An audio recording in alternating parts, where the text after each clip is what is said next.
perdagangan di mana negara-negara di seluruh dunia menjadi satu kekuatan pasar yang semakin terintegrasi tanpa rintangan batas teritorial negara. Jadi dampaknya yang pertama itu daya saing produk lokal bisa kalah.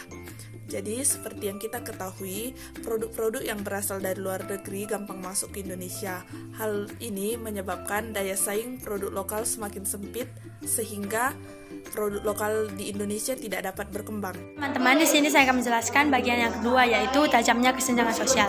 Kesenjangan sosial akibat persaingan bebas ini dapat menimbulkan dua pihak, yaitu pihak yang menang dan pihak yang kalah.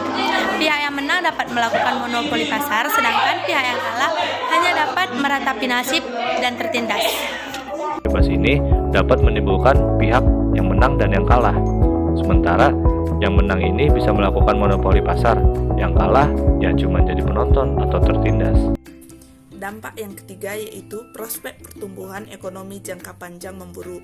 Jika dampak negatif ini terjadi di suatu negara, maka pertumbuhan ekonomi suatu negara tidak akan stabil baik dalam jangka pendek maupun panjang.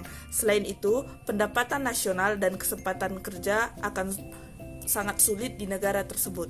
Kalau sampai dampak negatif globalisasi ini terjadi, maka pertumbuhan ekonomi suatu negara ini jadi nggak stabil dalam jangka pendek maupun jangka panjang. Pertumbuhan nggak stabil ini ngurangin laju pertumbuhan ekonomi, pertumbuhan pendapatan nasional, dan kesempatan kerja akan semakin sulit. Masalah pengangguran pun sangat sulit diatasi. Akhirnya, bila globalisasi menimbulkan efek buruk pada prospek pertumbuhan ekonomi jangka panjang dari suatu negara, distribusi pendapatan jadi semakin nggak adil dan masalah sosial ekonomi masyarakat makin bertambah buruk.